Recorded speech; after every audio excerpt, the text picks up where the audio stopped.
નમસ્કાર, કેમ છો? આવ્યો છું એક અંતરિયાળ ગામની અંદર. જોઈ શકો છો રસ્તાથી ઘણું દૂર અંતરિયાળ છે અને ત્યાં એવા સમાચાર મળ્યા છે કે કોઈ માજી છે જે ખૂબ જરૂરિયાતવાળા છે. સો જ્યારે પણ આપણને આવી માહિતી મળે છે ચોક્કસથી આપણે ત્યાં પહોંચીને એમને મદદ કરવાનો પ્રયત્ન કરતા રહીએ છીએ. તો મળીએ છીએ, કોણ છે જોઈએ અને ક્યાં છે રસ્તો બતાવો.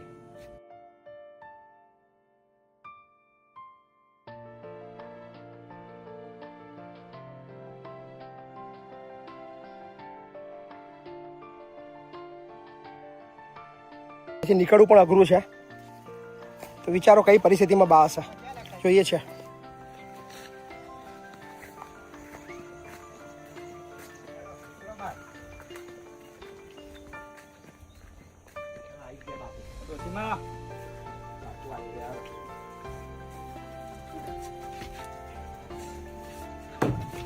એમનો છોકરો મારી ગયો, કોઈ હા નહીં આવું.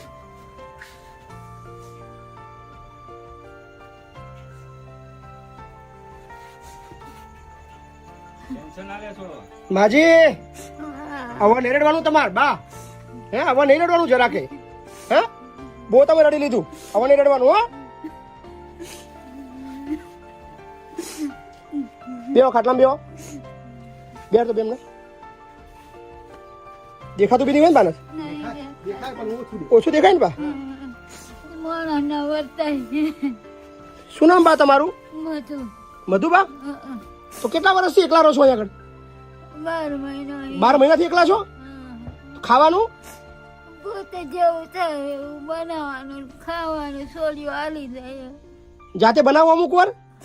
જાતે મારે. બાપરે, આસપાસ અહીં કશું કોઈ રહેતું નહીં ને આગળ? એક જ ઘર છે?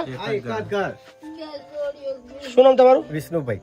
તો તમે જમવાનું આપી જજો. જમવાનું તો દિવાળી પર લાડવા ને એવું બિસ્કિટ બધું આપી ગયો દાદી. પર અહીં ખેતમ કામ કરે, ચા પીએ, ખાવાનું આપી જઈએ.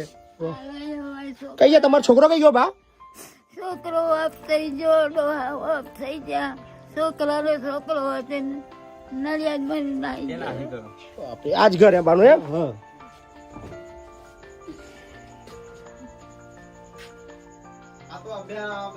કોશિશ કરી આખું ઉભું કર્યું, બાકી જૂનું ઘરનું બધું પડી ગયું. ડોક્યુમેન્ટ બધા ગતો રહે.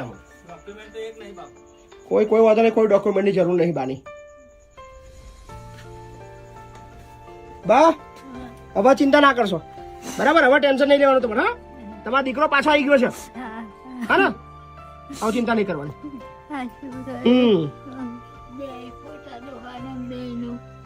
તમારે રમેશ પાછો આવી ગયો, ચિંતા ના કરો. હા ને, જડો પકડી લો. એ વાંધો નહીં, હે ને ખુલ્લું. સોરી, હવે શું કોઈ લઈ જવાનું છે? ચિંતા નહીં. કોઈ લઈ જવાનું નથી. પેલા લાઠી પકડી લે. કશો હવે આ ઘરનું ભૂલી જાઓ. હવે આ ઘરને ભૂલી જાઓ. હવે અહીં કોઈ તમારે પાછું આવવાનું નહીં. હા ને, હવે આખી જિંદગી કોઈ પાછું નહીં આવવાનું. સો આ પરિસ્થિતિની અંદર બા રહેતા હતા. જોઈ શકો છો અહીંયા કોઈ રસ્તો પણ નથી અને કોઈ બીજું આસપાસ ઘર પણ નથી. સો આ તો આસપાસવાળા જે લોકો અહીંયા ખેતર પોતાનું આવે છે એ લોકો એમને જમવાનું આપી જતા હતા અને ક્યારેક ક્યારેક ભૂખા પણ. હે રાતે ભૂખા જ રહ્યા. તો અઘરું છે બધું. સો અઘરું છે, પણ હવે ચિંતાનો વિષય નથી. હવે આપણે આ બાને આપણા ત્યાં રાખીશું.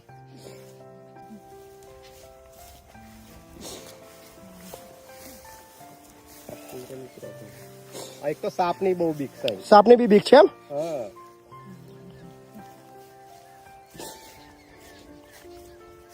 ક્યારે છેલ્લા બા ક્યારે બહાર નીકળ્યા હતા? બા છેલ્લા બહાર ક્યારે નીકળ્યા હતા તમે?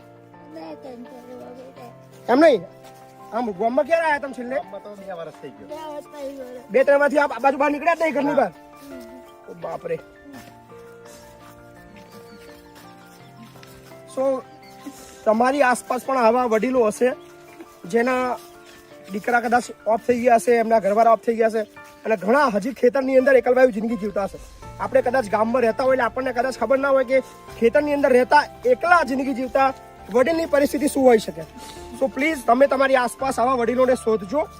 તમે હેલ્પ ના કરી શકો તો ફક્ત એક કામ કરજો, અમારા સુધી મેસેજ પહોંચાડજો. અમે આવા ચોક્કસથી આવા તમામ વડીલોને શોધીને અહીંયા લાવશું, અમારા આશ્રમમાં રાખશું. કારણ કે ખૂબ અઘરી જિંદગીની અંદર 2 વર્ષ પછી એમના ઝૂંપડામાંથી બહાર એટલે કે આ ખેતર છોડીને આગળ બહાર નીકળી રહ્યા છે. રસ્તો અહીંયા કોઈ છે જ નહીં, કોઈ બીજું રહેતું પણ નથી, એટલે ખૂબ અઘરી પરિસ્થિતિની અંદર બા હતા. પણ હવે એમનું જીવન બદલવાનું છે. અત્યારે નહીં હાલત બેટા. પણ બેન નહીં હેડાતું ચંપલ પહેરી નહીં હાલત પડી જવું. પડી જવાય છે. વાંધો નહીં, હવે ચિંતા ના કરશો તમે. હવે ચિંતા ના કરશો, હવે ટેન્શન નહીં લેવાનું અમે તમારે. મળવા આવીશું તમને, અમે ચેતનને બે મળવા આવીશું તમને. હા આપા ધારી નીકળી જાઓ. અહીં પાણી ભરેલું છે. નીવને ફોન કરાવી દે, એ બધું લઈ જાય. એની હવે અહીંનું ઘરની ભૂલી જાઓ તમે, ઘરની ચિંતા ના કરશો. એ બધી ચિંતા હવે એ બધું ભૂલી જાઓ, હા? બધું ભૂલી જાઓ.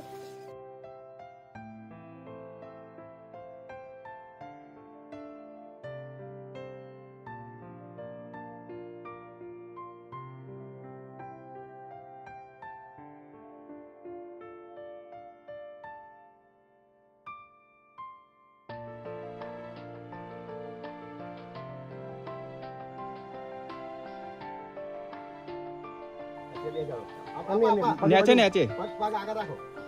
એ બેહાડ દે ને ધીમે રે. જે તબ દે તમે પડી જાજે, પડી જાજે. હવે તમારો દીકરો મળી ગયો દાદી, તમે ચિંતા ના કરશો. હા, અમે આવીશું કે ના. અને અમે આવીશું પાછા. હું તમારે અઠવાડિયે ખબર લઈશ. હા, આ લાકડી નાખી દઉં છું, લાકડીની જરૂર નહીં. લઈ હા? આવીશું અમે. હા, આવીશું આગળ. હા, ભેગા થવા તમે. હા, આવજો બેટા. હા, દુઆ. અમે આવીશું ભેગા થવા, બરાબર? હવે ચિંતા ના કરશો બા, હા?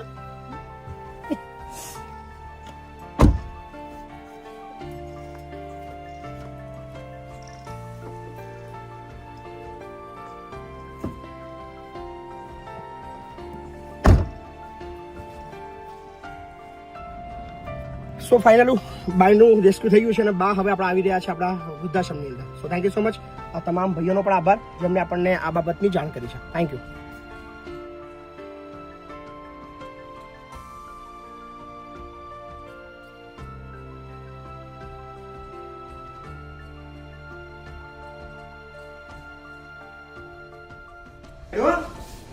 બસ બસ ખાલી હે ખાલી.